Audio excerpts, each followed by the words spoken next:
तर आता कॅबिनेट बैठकीनंतर मुख्यमंत्री देवेंद्र फडणवीस आणि उपमुख्यमंत्री एकनाथ शिंदे यांची अगदी काही वेळातच ही पत्रकार परिषद होणार आहे।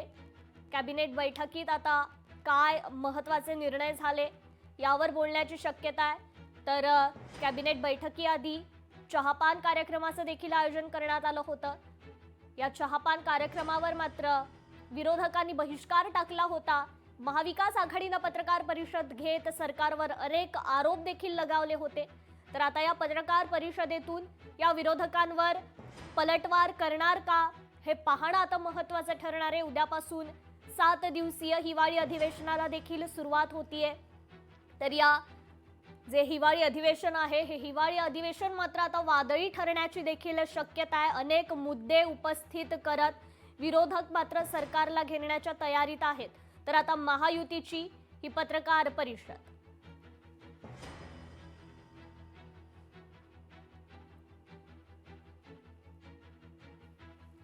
या संदर्भात आपण अधिक अपडेट घेऊयात आपले लोकशाहीचे प्रतिनिधी चेतन ननावरे यांच्याकडून। चेतन, खरं तर आता मंत्रिमंडळाची बैठक संपलेली आहे, आता पत्रकार परिषद देखील या ठिकाणी सुरू होतीये। विरोधकांनी मात्र अनेक आरोप लगावलेले आहेत, त्यावर आता महायुती पलटवार करण्याची शक्यता आहे का? फडणवीस साहित्य व्यासपीठावर झालेले आहेत। सोबत महसूल मंत्री चंद्रशेखर बावनकुळे असतील, शंभूराज देसाई असतील, ही सर्व मंडळी व्यासपीठावर दाखल झाले। त्याने आता काही क्षणांमध्ये या पत्रकार परिषदेस सुरुवात होत आहे। विशेषतः विरोधकांनी केलेल्या आरोपांना आता कशा प्रकारे मुख्यमंत्री प्रत्युत्तर देत आहेत याकडे संपूर्ण राज्याचं लक्ष असेल। कृपा जी, निश्चितच चेतन, धन्यवाद आपण दिलेल्या या अपडेट बद्दल। तर आता ही महायुतीची पत्रकार परिषद सुरू झालेली आहे। उद्यापासून सुरू होणाऱ्या राज्याच्या हिवाळी अधिवेशनाच्या निमित्ताने पहिल्यांदा सर्व पत्रकार बंधू भगिनींचं मी या ठिकाणी स्वागत करतो। आत्ताच आमची मंत्रिमंडळ बैठक पार पडलेली आहे। त्याच्या आधी चहापानाचा कार्यक्रम होता। विरोधी पक्षाने परंपरा पाळत चहापानावर बहिष्कार टाकला आहे, त्यामुळे आम्हालाच आमचा चहा प्यावा लागला। पण आज विरोधी पक्षाची जी काही पत्रकार परिषद झाली ती अतिशय निराशेने भरलेली आणि केवळ त्रागा करणारी अशा प्रकारची पत्रकार परिषद त्यांनी घेतली। खरं म्हणजे त्या पत्रकार परिषदेत अनेक गमती झाल्या। भास्करराव जाधवांनी वडेट्टीवारांच्या माईकची बॅटरी बंद केली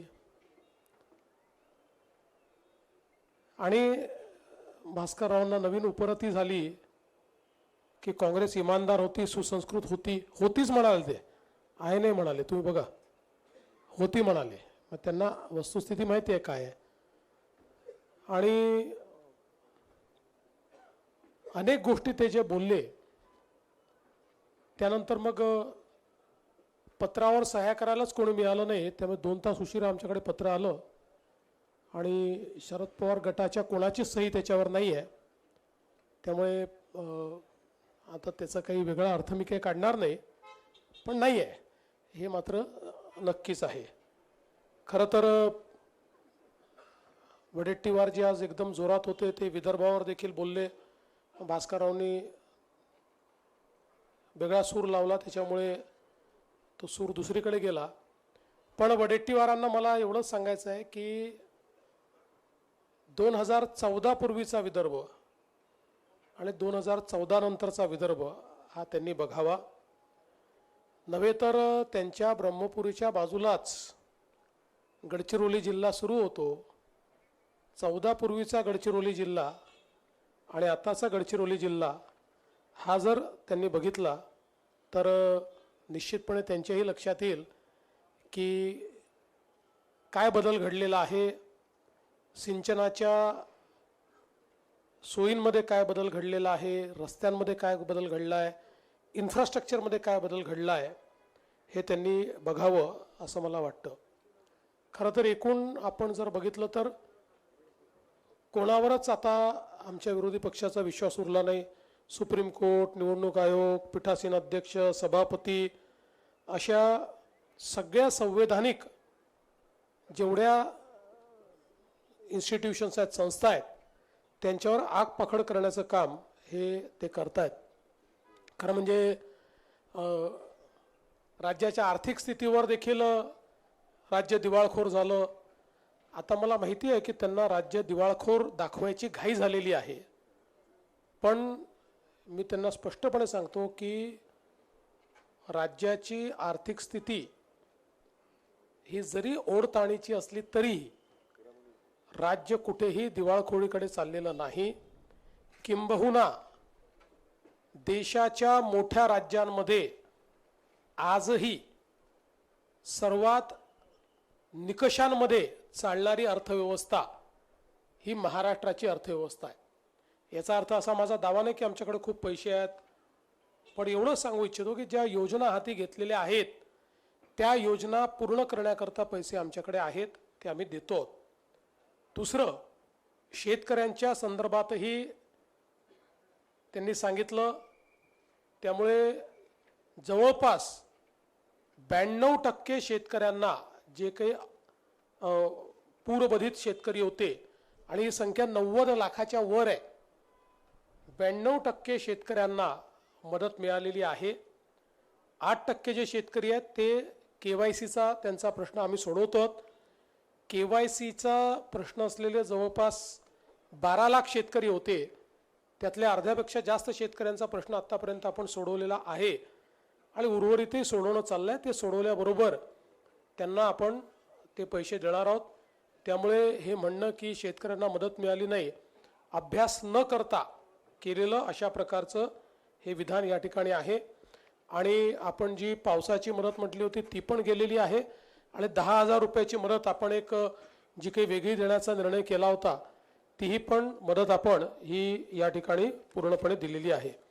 आणि एकूणच या संपूर्ण अधिवेशनाच्या निमित्ताने या सगळ्या विषयांवर आम्ही चर्चा करण्याकरता तयार आहोत. निश्चितपणे जे जे प्रश्न विरोधी पक्ष विचारेल त्या प्रत्येक प्रश्नाला समर्पकपणे आम्ही उत्तर देऊ. शेतीच्या संदर्भातली चर्चा असेल किंवा इतर कुठल्याही संदर्भातली चर्चा असेल त्याला उत्तर देण्याची आमची तयारी आहे. मुळात अधिवेशन लहान आहे अशा पद्धतीनं त्यांनी मुद्दा मांडला. खरं म्हणजे शनिवार रविवारी आम्ही कामकाज करतो, पण बिझनेस ॲडवायझरी कमिटीमध्ये दोन्ही ठिकाणी चर्चा होत असताना हे अधिवेशन का लहान होत आहे हे सर्वांना माहिती आहे. कारण आचारसंहितेमुळे या अधिवेशनामध्ये आपण पूर्ण अधिवेशन घेऊ शकत नाही आहे याची कल्पना आहे. तरीही राज्य सरकारने आणि आम्ही हा निर्णय केला की अधिवेशन हे शनिवार रविवारी घेऊन जेवढा जास्तीत जास्त आपल्याला कामकाज करता येईल ते कामकाज आम्ही करायला तयार आहोत आणि कुठेही राज्य सरकारची पळून जायची या ठिकाणी मानसिकता नाही आहे. यासोबत काही प्रश्न त्यांनी उपस्थित केले विरोधी पक्षनेत्यांच्या संदर्भात. विरोधी पक्षनेत्यांचा निर्णय हा सर्वस्वी माननीय अध्यक्ष महोदय आणि माननीय सभापती महोदयांच्या अखत्यारीत आहे. त्यामुळे त्या संदर्भात जो निर्णय माननीय अध्यक्ष महोदय, माननीय सभापती महोदय घेतील तो निर्णय आम्हाला मान्य असेल. त्या संदर्भात आमचा कुठला आग्रह नाही, कुठला दुराग्रह नाही.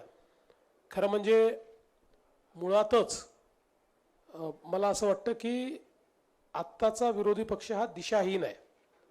मुद्दे देखील नाहीत आणि मुद्दे रेटून नेण्याकरता त्या ठिकाणी जे करावं लागतं ते करण्याची इच्छाशक्ती देखील विरोधी पक्षामध्ये दिसत नाही. आणि म्हणून हे अधिवेशन आम्ही चांगल्या पद्धतीनं पार पाडू. जेवढे कामकाजाचे दिवस, आणि आपल्याला कल्पना आहे की नागपूरच्या अधिवेशनामध्ये शेवटी आम्ही जे कामकाज करतो ते दुप्पट करतो. कारण नागपूरचं अधिवेशन हे सकाळी लवकर सुरू होतं, रात्री उशिरापर्यंत चालतं. त्यामुळे दिवसाला 5 तास काम करणं अपेक्षित असतं, पण 10 तासाच्या वर काम प्रत्येक दिवशी नागपूरच्या अधिवेशनामध्ये साधारणपणे आम्ही करत असतो. त्यामुळे कुठेही कामकाजाचे तास कमी होतील असं मला या ठिकाणी वाटत नाही.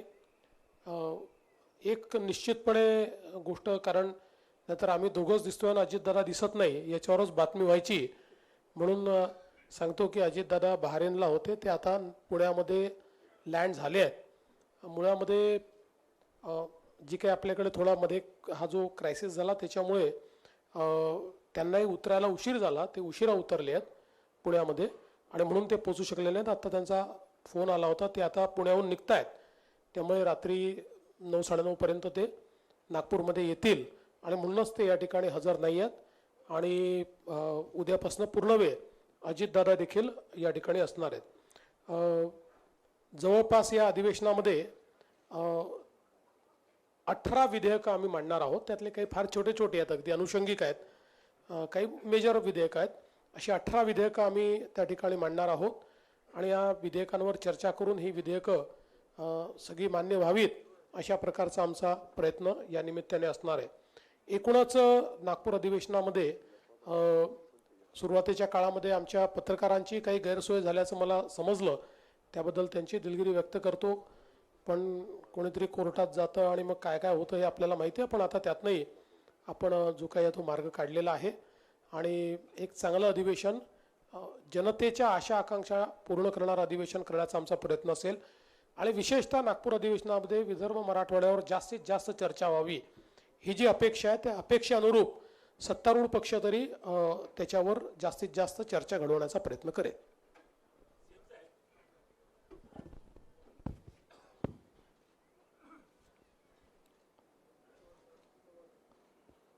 उद्यापासून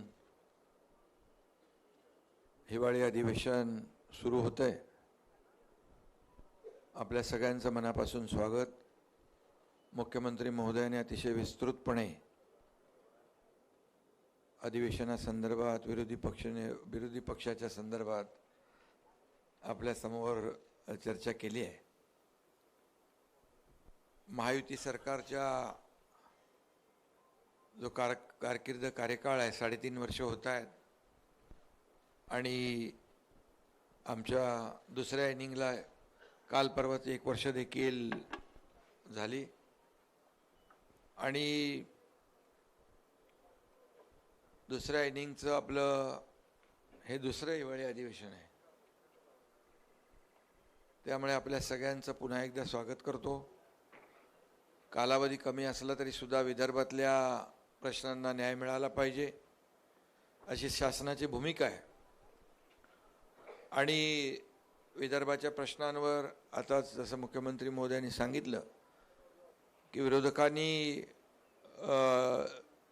चर्चा खरी म्हणजे विदर्भाच्यावर घडवली पाहिजे, परंतु सत्ताधारी पक्ष मात्र विदर्भातल्या अधिवेशनामध्ये विदर्भाच्या प्रश्नांना, समस्यांना, विकासाला न्याय देईल आणि चहापानावर तर त्यांचा जो काही बहिष्कार तो त्यांनी प्रोटोकॉल मेंटेन ठेवलेला आहे बहिष्कार घालण्याचा,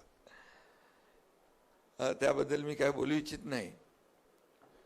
पण एकंदरीत गेल्या आमच्या पहिल्या महायुतीच्या इनिंग मध्ये विरोधक फार जोरात होते. रोज तिकडे आंदोलनं, अधिवेशनात पायऱ्यांवर, सभागृहात कमी पण बाहेर त्यांना आंदोलनं करणं आणि तुम्ही सगळं त्यांचं टिप्पण करत होते, त्याच्यामध्ये आनंद मानत होते. ते आमची एवढीच भूमिका आहे की अधिवेशन हे लोकांच्या, जनतेच्या प्रश्नांना न्याय देण्यासाठी, वाचा फोडण्यासाठी आणि सरकारकडून न्याय मिळवून घेण्यासाठी असतं. परंतु विरोधकांना त्याच्यामध्ये काही स्वारस्य राहिलेलं नाही आणि त्यांना फक्त पायऱ्यांवर स्टंट करण्यामध्ये धन्यता ते मानतात. मी एवढंच सांगेन की यावेळचा विरोधी पक्ष अतिशय निष्प्रभ दिसतोय. म्हणजे त्यांची परिस्थिती जी आहे, मी काय कोणाला कमी लेखत नाही, मी कोणावर अशी टीका करत नाही, परंतु अतिशय जी काय अवस्था आहे ती आपण पाहतोय. आणि झालेल्या निवडणुकांमध्ये देखील पत्रकारांनीच विचारलं की महाविकास आघाडीचे कुठे आहेत, आपणच फिरत होतो ना सगळीकडे प्रचारामध्ये, पण म्हणजे नेते सगळे आपल्या घरात होते आणि कार्यकर्ते आपले सगळे वाऱ्यावर होते. कार्यकर्त्यांची निवडणूक होती आणि निवडणूक आयोग, कोर्ट याला नेहमी दूषणं देणारे, खरं म्हणजे ही निवडणुकीची मतमोजणी पुढे गेली, त्यामुळे तरी त्यांना धन्यवाद दिले पाहिजे निवडणूक आयोग, कोर्टाला. नाहीतर अशी परिस्थिती असती की अधिवेशनामध्ये फार वाईट परिस्थिती झाली असते त्यांची. कारण महायुती आम्ही काही ठिकाणी एकत्र लढलो, काही ठिकाणी वेगवेगळे लढलो, मैत्रीपूर्ण निवडणूक झाली आणि महायुतीला जवळपास 70-75% त्याहीपेक्षा जास्तीचं यश मिळेल अशी परिस्थिती राज्यामध्ये आहे. काय मीही फिरलो, देवेंद्रजी, अजितदादाही फिरले, त्यामुळे मी जिकडे जिकडे फिरलो तिथली परिस्थिती अशी आहे. आणि म्हणून विरोधी पक्ष या ठिकाणी या अधिवेशनामध्ये किती विदर्भाचे प्रश्न उपस्थित करतोय माहीत नाही, परंतु आमची सरकारची पूर्णपणे तयारी आहे. यामध्ये शेतकऱ्यांचे प्रश्न असतील, सिंचनाचे प्रश्न असतील, आरोग्य, बेरोजगारी या सर्व प्रश्नांवर या ठिकाणी त्यांनी चर्चा उपस्थित करावी. सरकार पूर्णपणे त्यांच्या चर्चेला उत्तर देईल.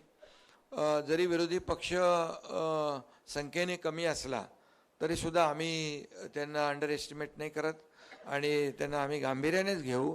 तसं म्हणजे आम्ही लोकशाहीमध्ये विरोधी पक्षाला देखील त्यांचाही मान सन्मान ठेवणारे आहोत. फक्त एकच आहे की लोकांच्या प्रश्न राहिले बाजूला, विरोधी पक्षनेता द्या. विरोधी पक्षनेता का देत नाही, विरोधी पक्षनेता का नाही?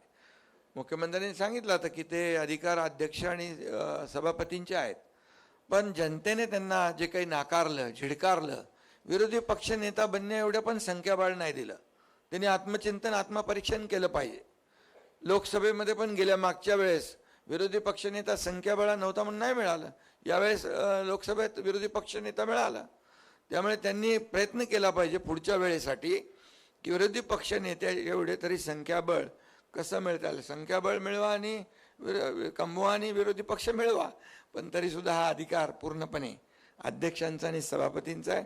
आमचा कुठलाही त्याला विरोध नाही आणि आम्ही कुठल्याही परिस्थितीमध्ये या ठिकाणी जे काही लोकशाहीमध्ये जे आपल्याला करायचं आहे किंवा जे काही निर्णय घ्यायचे, लोकशाही मानणारे आम्ही आहोत. आणि त्यामुळेच 2.5 वर्षामध्ये जे महायुतीने काम केलं त्याची फलश्रुती, विधानसभेच्या झालेल्या निवडणुकीत आम्ही टीम म्हणून काम केलं, त्याची फलश्रुती पाहिली. कारण अनेक जे काही स्पीड ब्रेकर टाकले होते महाविकास आघाडीने ते आम्ही उखडून टाकले, लोकाभिमुख कल्याणकारी योजना केल्या आणि त्यामुळेच या राज्यामध्ये लँडस्लाईड मॅन्डेट मिळालं. देवेंद्रजी आता मुख्यमंत्री आणि आम्ही ते टीम म्हणून काम करतोय. आपण 1 वर्षाचा देखील पाहिलं की जो कार्यकाळ, 1 वर्षातले निर्णय पाहिलेत, 2.5 वर्षाचे निर्णय पाहिले, 3.5 वर्षामध्ये जे काय काम केलेलं आहे ते जनतेसमोर आहे आणि त्यामुळे हा लेखाजोखा जो आहे हा जनतेसमोर आहे. विरोधी पक्षाकडून आम्हाला एवढीच अपेक्षा आहे की लोकांचे प्रश्न मांडा. हे काय विरोधी पक्षनेत्याच्या खुर्चीसाठी, आमची लढाई खुर्चीसाठी कधीच नव्हती. आमचा अजेंडा खुर्ची नाही आहे. आमचा अजेंडा लोकांनी, ज्या लोकांनी आम्हाला खुर्चीत बसवलं आहे त्या लोकांचे प्रश्न सोडवणे, त्यांना त्या समस्यांचा उलगडा करणे, त्यांना न्याय देणं हा आमचा अजेंडा आहे. आणि त्यामुळे निवडणुका झाल्या झाल्या आम्ही ताबडतोब कामाला लागलो. कुठला आपला एक पहिला प्रकल्प आपण तिथं गेलो, हे निवडणुका झाल्या झाल्या आता मुंबईमध्ये ऑरेंज गेट तो टनेल आम्ही ताबडतोब काम सुरू केलं. त्यामुळे आम्ही काम करणारे आहोत. ते स्पीड ब्रेकर टाकणारे, त्यांचा पाय ब्रेकवर आहे, आमचा पाय एक्सिलेटरवर आहे. आणि त्यामुळे विकासाचं जे काय आम्ही काम पुढे नेतोय याच्यातून विरोधी पक्षाने थोडा बोध घेतला पाहिजे. हे काय सारखं जळजळ मळमळ, जळी स्थळी, आता काय ते विरोधी पक्षनेता देत नाही, मग उपमुख्यमंत्री पद रद्द करा. अरे मी मुख्यमंत्री होतो तेव्हाही मला घटनाबाह्य मुख्यमंत्री म्हणायचे, आता उपमुख्यमंत्री आताही घटनाबाह्य. अरे काय लावलंय? इतक्या वर्षाचा अभ्यास तरी करा. इतके वर्ष राज्यामध्ये काय काय कुठली कुठली पदं होती आणि कसा कारभार चालला. महाविकास आघाडीमध्ये आणि उपमुख्यमंत्री पद होतं ते काय घटनाबाह्य होतं का? इतक्या वर्षाचं जी काय पद आहे ती घटनाबाह्य आहेत.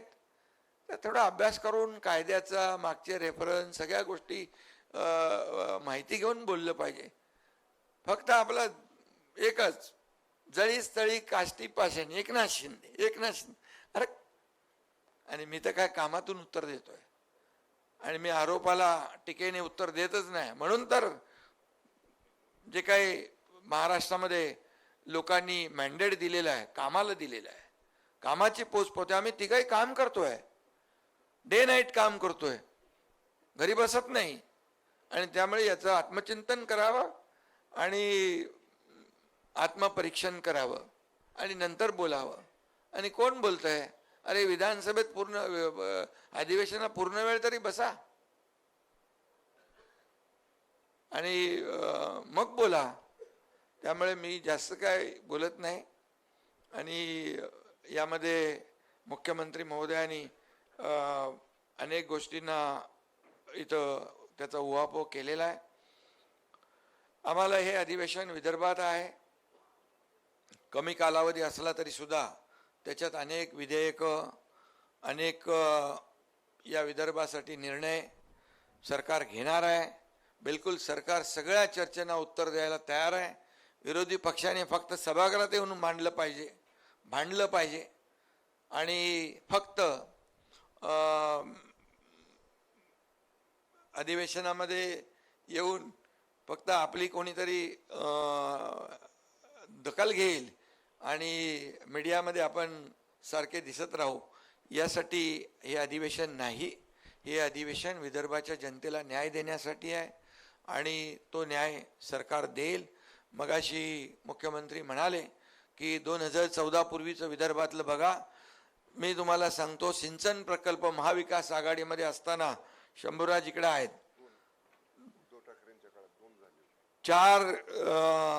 2 का 4 प्रकल्पांना सुधारित प्रशासकीय मान्यता दिली आहे. आणि आम्ही असताना जवळपास 185 सुधारित प्रशासकीय मान्यता दिलेली आहे. सिंचन प्रकल्पांना फरक बघा, कामामध्ये फरक बघा. हे तर एक उदाहरण आहे, बाकी इतर विभागाचे निर्णय पण बघा. त्यामुळे मला जास्त काय बोलायचं नाही. काय याच्यामध्ये शासनाचं कर्तव्य असतं लोकांना न्याय देणं, या जनतेच्या अपेक्षा पूर्ण करणं, जनतेच्या समस्या सोडवणं. आणि मग सर्वसामान्यांचं सरकार म्हणून आम्ही म्हणतो, विकासाला देखील आम्ही चालना देतोय.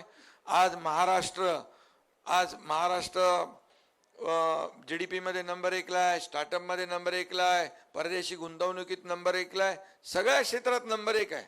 आणि म्हणून आज जे काही याला म्हणजे जाऊ द्या, वाहवा सोडून द्या किंवा चांगलं काम करताय हे बोलायचं सोडून द्या, पण टीका तरी तुमची सकारात्मक असावी.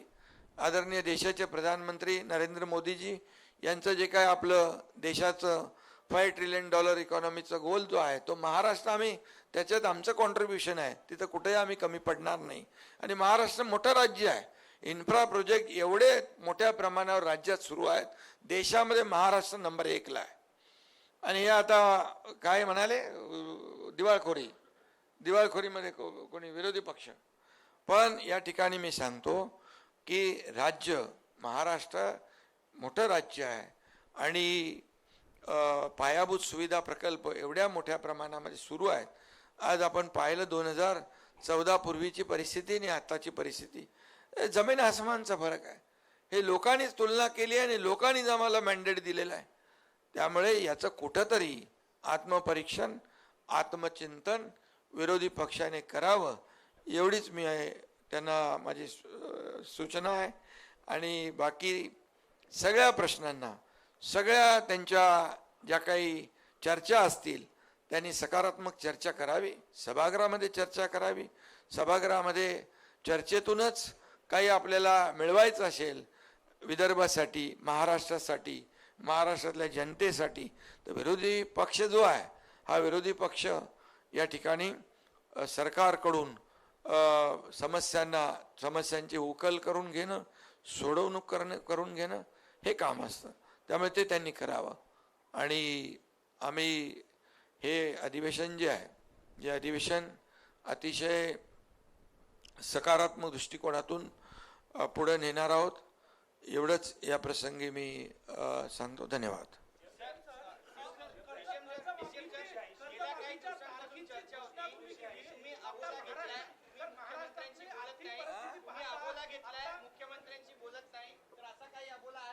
आता आम्ही काय करतो, रोज एकमेकांना फोन करतो ना, त्याचं तुम्हाला रेकॉर्डिंग पाठवतो. नाहीतर मग रोज फोटो टाकून इंस्टाग्रामवर टाकतो. नाहीतर मग हास्य जत्रेला जाऊया आपण. हास्य जत्रे.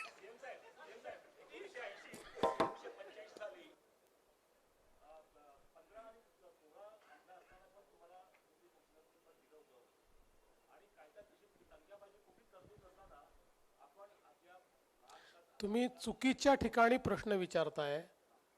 याचा निर्णय घेणारे आम्ही नाही. याचा निर्णय घेणारे सभापती आणि अध्यक्षच याचा निर्णय घेऊ शकतात. त्याचा निर्णय आम्ही घेऊ शकत नाही.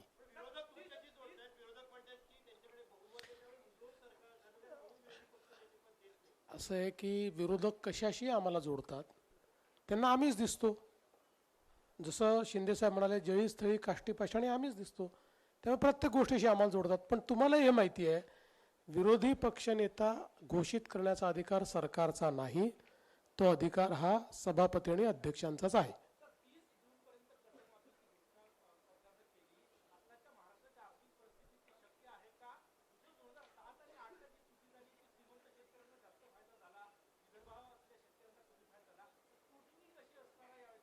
असं आहे की आता परवडो का न परवडो, एकदा करायचं ठरलं तर करायचं. त्याचा फार विचार करायचा नसतो. कारण शेतकऱ्यांना द्यायचं म्हटलं तर आता जसं मार्ग निघेल तसा काढू. त्यामुळे आता जी घोषणा केली आहे त्या घोषणेवर आम्ही पक्के आहोत.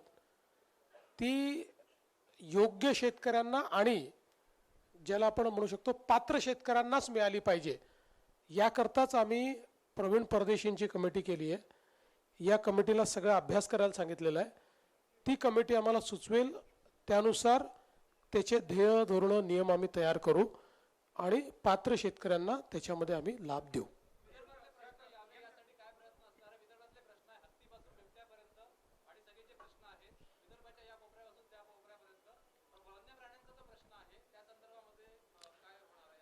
निश्चितपणे वन्य प्राण्यांच्या प्रश्नावरही आम्ही समर्पक उत्तर देऊ. कारण त्या संदर्भात एक पॉलिसी आपण तयार केलेली आहे. वाघाच्या संदर्भातली पॉलिसी तयार केली आहे, हत्तीच्या संदर्भातली तयार केली आहे, बिबट्यांच्या संदर्भातली केली आहे. तर त्याचं योग्य उत्तर हे आपण त्या ठिकाणी देऊ. आणि मी सांगतो की सत्तारूढ पक्षाच्या वतीनं तर आमचा प्रयत्न असेल की विदर्भातले आणि सोबत मराठवाडा जोडतो मी, कारण मागास भाग जो काही आहे आपला, ज्याला म्हणतो आपण, असा जो सगळा त्या भागातले प्रश्न सुटले पाहिजे म्हणून हे अधिवेशन आहे. त्यामुळे विदर्भ मराठवाड्यातले जास्तीत जास्त प्रश्न लागावेत असा आमचा प्रश्न, आमचा सत्तारूढ पार्टी म्हणून प्रयत्न असेल. तसंच विरोधी पक्षांनी प्रयत्न करावा.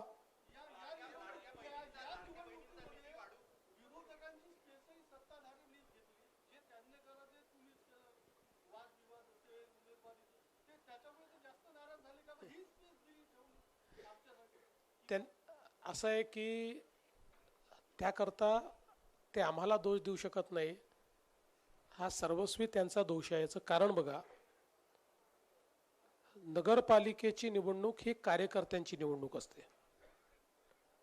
आणि आम्ही तिघांनी बसून हा निर्णय घेतला की जे कार्यकर्ते आपल्याकरता राबराब राबतात, हाडाचं काढं करतात, त्या कार्यकर्त्याच्या निवडणुकीमध्ये आपणही त्यांच्या पाठीशी उभं राहिलं पाहिजे.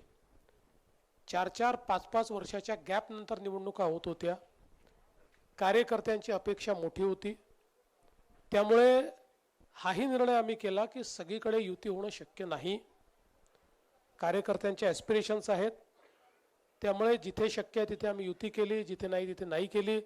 कुठे 2 पक्षांनी केली, कुठे 3 पक्षांनी केली, कुठे कोणीच केली नाही. आणि सिरियसली या निवडणुकीमध्ये आम्ही सगळे उतरलो. मी मुख्यमंत्री असलो तरी 10,000 लोकसंख्येच्या गावातही जाऊन प्रचार करून आलो. कारण जे कार्यकर्ते आमच्याकरता काम करतात, प्रचार करतात, त्यांच्याकरता मत मागणं ही आमची जबाबदारी आहे. दुर्दैवाने विरोधी पक्षातले जे नेते आहेत ते कार्यकर्त्यांना विसरले. त्यांचे कार्यकर्ते लढत नव्हते का? लढत होते. कार्यकर्ते लढले, त्यांनी निवडणुका लढल्याच, पण नेत्यांनी मात्र कार्यकर्त्यांना वाऱ्यावर सोडलं. कार्यकर्त्यांकरता ते मैदानात उतरले नाहीत.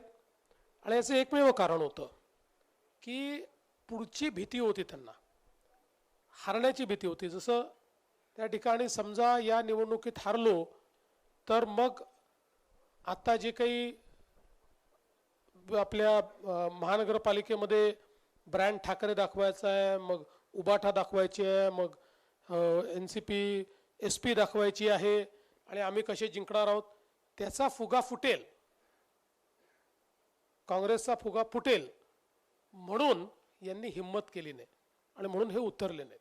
हे स्पष्ट आहे.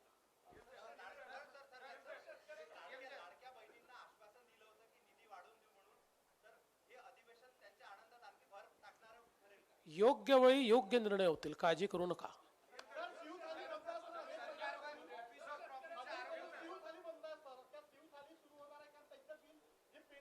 जेवढ्या ठिकाणी शिवथाळी चालली आहे ती सगळी चालू राहील. त्यांची बिलही आम्ही देतो. नव्याने आता केंद्र उघडत नाही आहोत, पण जे केंद्र उघडलेले आहेत ते सगळे चालवणार आहोत.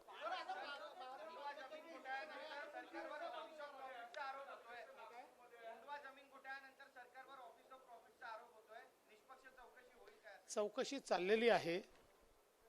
काही लोकांना असं वाटतं की आज सांगितलं की उद्या उत्तर यावं, असं नसतं. चौकशी नीट करावी लागते, कारण शेवटी प्रत्येक चौकशीचा रिपोर्ट हा हायकोर्टात चॅलेंज होतो.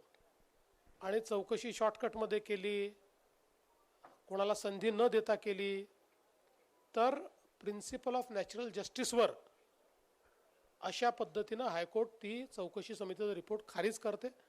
आणि म्हणून योग्य ती संधी देऊन पूर्णपणे निष्पक्ष याची चौकशी होणार आहे.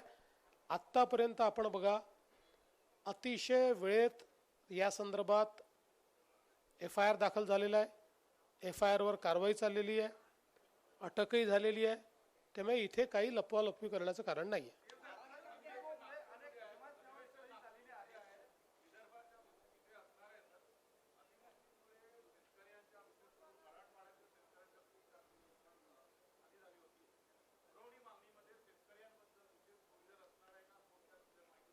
आम्ही त्याचे पैसे ऑलरेडी देऊनच टाकले आहेत. हे जे आम्ही घोषणा केली होती त्याचे पैसे दिले आहेत, त्याची तरतुदी आम्ही केली आहे. त्यामुळे आता त्याची पुन्हा तरतूद करण्याची आवश्यकता नाही. त्यात काही कमी पडले असतील तेवढेच येतील.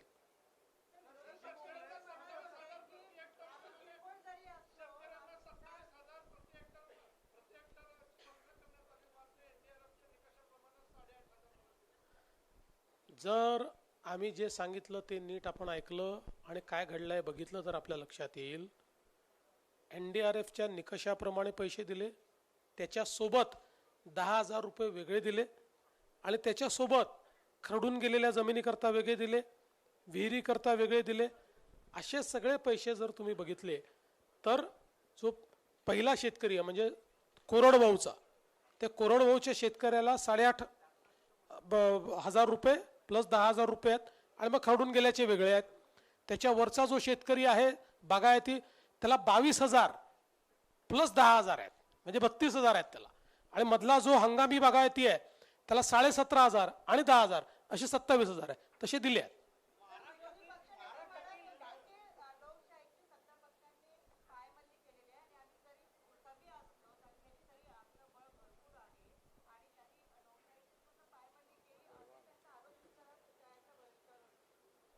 खरं म्हणजे लोकशाहीवर बोलण्याचा त्यांना अधिकारच राहिलेला नाही.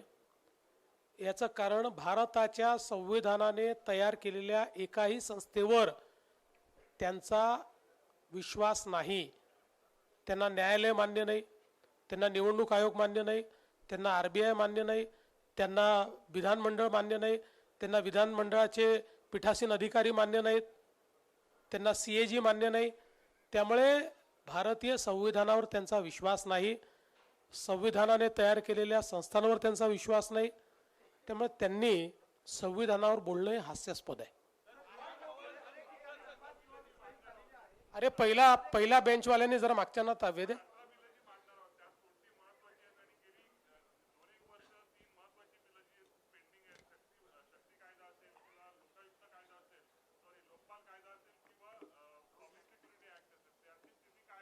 नाही, याच्यामध्ये शक्ती विधेयक जे आहे ते आपल्याला माहिती आहे की केंद्र सरकारने ते आपल्याला मागेच परत केलं, कारण त्यांनी सांगितलं की त्यातले काही हे असंवैधानिक म्हणजे कॉन्स्टिट्युशनल राईट्सवर हे करणारे आहेत आणि बाकी काही सुधारणा या ऑलरेडी केंद्राने त्यांच्या कायद्यामध्ये केलेल्या असल्यामुळे त्या संदर्भात ते आपल्याकडे परत आलेलं आहे.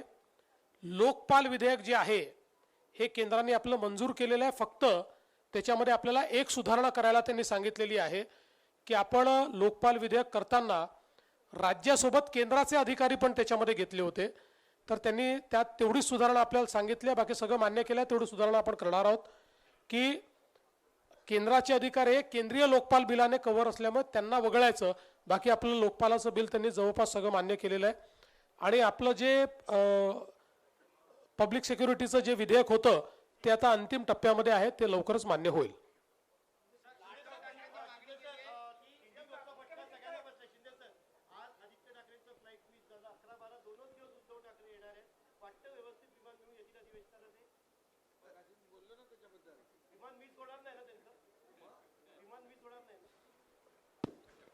अरे बाबा, मी मगाशीच सांगितलं ना, आरोप टीका करायची असेल तर पूर्ण वेळ तर अधिवेशनात बसलं पाहिजे. आता उलट ते कारण चांगलं. उद्धवजी इंडिगोच्या विमानाने फिरत नाही एवढी माहिती जर तुम्हाला आहे, ते ज्या विमानाने फिरतात त्या विमानाला कुठलीही अडचण नाही, ते नीट येऊ शकतं. बाकी कोणाला अडचण असेल तर शिंदे साहेबांनी आणि मी समृद्धी महामार्ग बांधलेला आहे. गाडी पाहिजे असेल तर पाठवून देतो. गाडीत बसून 7-8 तासात नागपुरात पोहोचता येतं. खूप लोक समृद्धीने आले.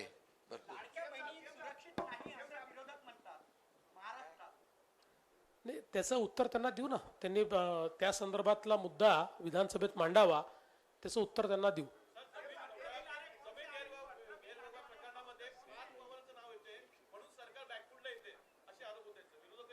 आम्ही फ्रंट फुटलाच खेळणारे आहोत, बॅक फुटला जातच नाही आम्ही.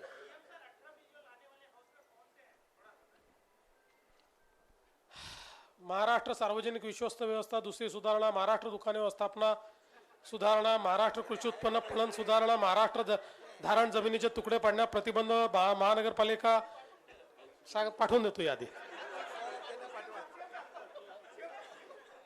नाहीतर पटलावर ठेवतो.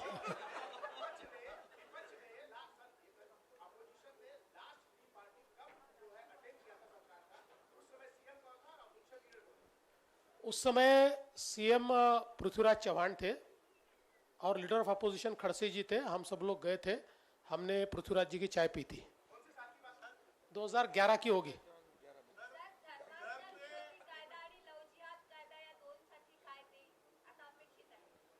या संदर्भात कमिटी आपण केलेली आहे. माननीय ज्या आपले डीजींच्या अंतर्गत त्याचा रिपोर्ट अंतिम आहे, तो आमच्याकडे येतोय.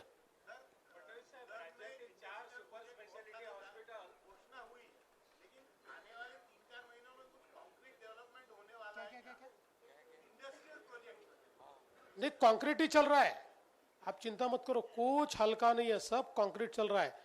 जो अनाउंसमेंट हुई है वो सारी इंडस्ट्री आ रही है. और हम तो बार बार अभी इस हाउस में भी हम बताएंगे कि हमने डाउस में जो करार किए थे उसमें से कितनी आई, क्या स्थिति है, सब बताएंगे.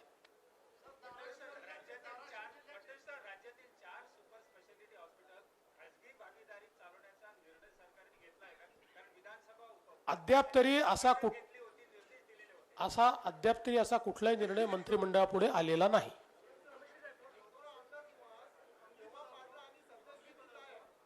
मनोऱ्याचं काम फार जोरात चाललेलं आहे, वेगाने चाललंय, 2 वर्षात पूर्ण होईल.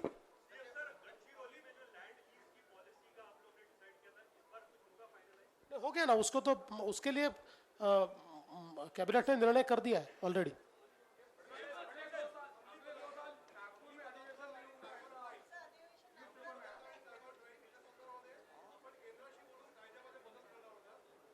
त्या संदर्भात केंद्राने एक कमिटी केली आहे. ते सगळ्या राज्यांकडनं त्यांनी त्या राज्यांचं म्हणणं काय मागवलंय त्याच्यावर ते अंतिम निर्णय करतील.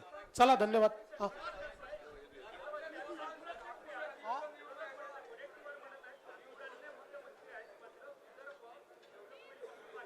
म्हणूनच मी त्यांना सांगितलं जरा बाजूलाच गडचिरोलीला बघा, 14 पूर्वी काय होतं ना आता काय आहे. त्यांचे डोळे बंद हा प्रॉब्लेम आहे. काय यदू, काय यदू,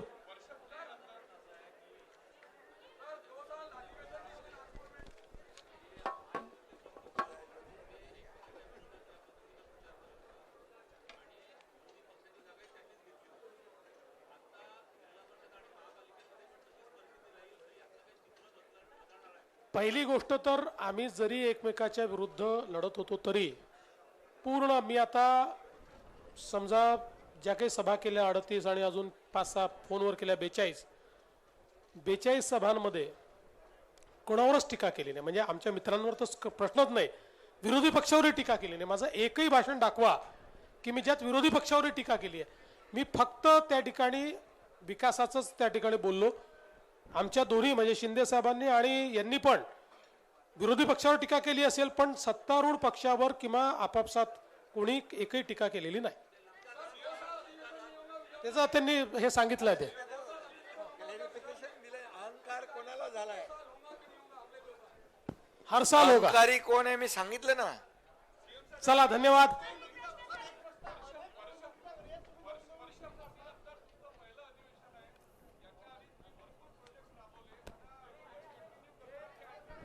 तेही पूर्ण करणार आणि नवीनही करणार. धन्यवाद, सगळ्यांचे आभार.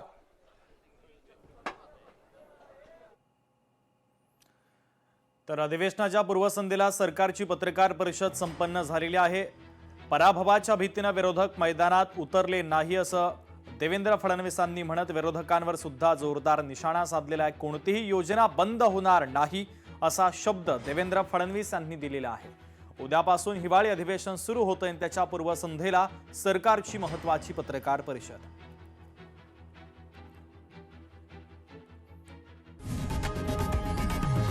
लोकशाही मराठी ऐका, पहा, जागरूक रहा.